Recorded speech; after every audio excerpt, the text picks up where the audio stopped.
Traffic rules ఇలా ఎక్కడ ఎలా మారాలి, మీకు ఎలాంటి ఇబ్బందులు జరుగుతుంటాయి? అంటే రాంగ్ రూట్ వెళ్ళకండి, రెడ్ లైట్ ఫాలో చేయండి. ఎందుకంటే ఇప్పుడు నేను రెడ్ లైట్ ఫాలో చేస్తున్నాను, ఓకే, అక్కడ ఆపోజిట్లో రెడ్ లైట్ ఉంది, ఇక్కడ గ్రీన్ లైట్ ఉంది. ఆ రెడ్ లైట్ ఫాలో చేయకపోతే గ్రీన్ లైట్ని గుద్దేస్తారు. సో ఎందుకు అవన్నీ? మన లైఫ్ ముఖ్యమా, ఒక 5 minutes ముందు వెళ్ళిపోవడం ముఖ్యమా? లైఫే ముఖ్యం. ఓకే. అండ్ మీరు మూవీస్ లో ట్రై చేస్తున్నారు, ట్రై చేసినప్పుడు కూడా చాలా ఎదుర్కొన్నారు. ఓకే, మూవీ ఇండస్ట్రీ అంటే మీకు నెగటివ్ థాట్ ఉందా, పాజిటివ్ థాట్ ఉందా? ఒకప్పుడు చాలా పెద్ద నెగటివ్ థాట్ వచ్చిన వల్ల నేను మూవీ ఇండస్ట్రీ వదిలేసి ఎయిర్ హోస్టెస్ కావద్దామని ఫ్లైట్స్కి వెళ్ళిపోయాను. సౌదీ అరేబియన్ ఎయిర్లైన్స్లో ఒక 4 years చేశాను, ఇండిగోలో ఒక 2 years చేశాను. సో ఇప్పుడైతే రియల్ ఎస్టేట్లో చేస్తున్నాను. ఇప్పుడు నేను నా ఫొటోస్ పంపిస్తాను మూవీ ఇండస్ట్రీకి. వాళ్ళు నా ఫేస్ నచ్చి, నా యాక్టింగ్ స్కిల్స్ నచ్చి నన్ను పిలిస్తే డెఫినెట్గా చేస్తాను. అదే కానీ కమిట్మెంట్ అవి అడిగితే చేయండి. అడిగారు ఎవరైనా ఇప్పటివరకు మీకు? నేను ఎయిర్లైన్స్ జాయిన్ అయ్యే ముందు నేను చిన్నప్పటి నుంచి హీరోయిన్ అవుదాం అనుకున్నాను. దేవుడు అందం ఇచ్చారు, ఎందుకు ట్రై చేయకూడదు అని. సో వైజాగ్ నుంచి మమ్మీతో వచ్చాను హైదరాబాద్.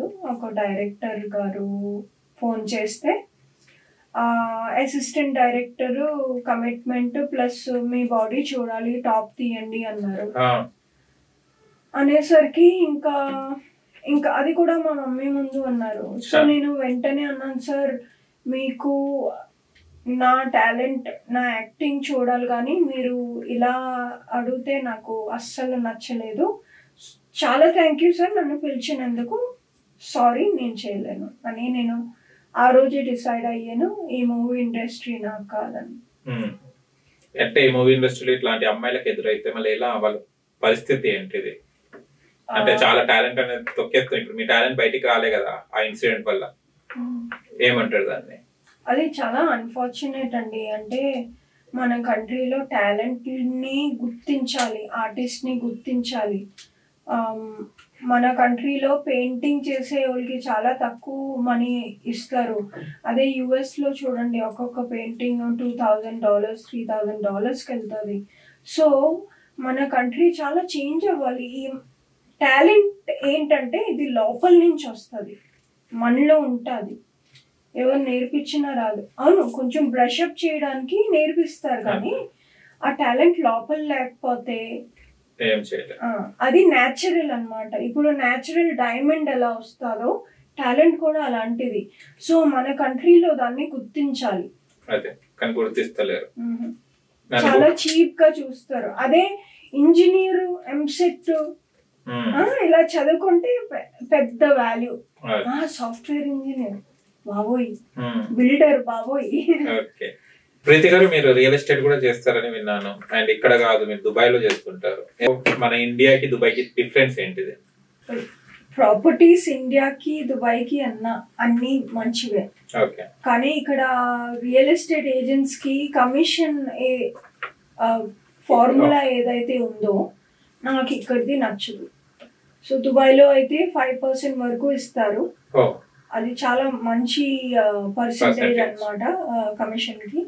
ప్లస్ ఒక ఇల్లు అమ్మితే అంటే ఇయర్ మొత్తం ఇంకా కూర్చొని తినొచ్చు. సో డెఫినెట్లీ రియల్ ఎస్టేట్ అక్కడే బెస్ట్ అంటాను. ప్లస్ జెన్యూనిటీ చాలా ఉంటది. ఇప్పుడు ఇండియాలో అయితే నేను చాలా వాళ్ళ దగ్గర విన్నాను, క్లయింట్ తీసుకొస్తారు బిల్డర్ దగ్గరికి, ఇల్లు అమ్మేస్తారు, కమిషన్ ఇచ్చినప్పుడు ఫోన్ ఎత్తరు, కమిషన్ ఇవ్వరు. అలాంటివి చాలా జరుగుతాయి మన ఇక్కడ. నేను ఇండియాని చిన్నగా చూపెట్టట్లేదు, కానీ ఇవి అన్ని చాలా మారాలి. ఎకానమీ వైజ్ చాలా గ్రో అయింది, మోదీ గారు చాలా మంచి చేశారు. ఇండియాని ప్రతి చోట గుర్తుపడతారు, ఎందుకంటే చాలా ఇంటెలిజెంట్ పీపుల్ ఉన్నారు. కానీ ఆ ఇంటెలిజెన్స్ ని నెగిటివ్ గా యూజ్ చేస్తారు, కానీ పాజిటివ్ గా యూజ్ చేయరు. సో దుబాయ్లో అలా ఫ్రాడ్ జరగదు, ఎందుకంటే ఇదంతా మానిటర్ అవుతుంది బై గవర్నమెంట్. నేను చెప్తాను, ఫర్ ఎగ్జాంపుల్ మీకు ఏదో ఇల్లు నచ్చింది అనుకోండి, మీరు ఆ ఇంటికి మనీ పే చేస్తున్నారు, ఎస్క్రో అకౌంట్ అన్న అకౌంట్ లో వెళ్తాది ఆ మనీ.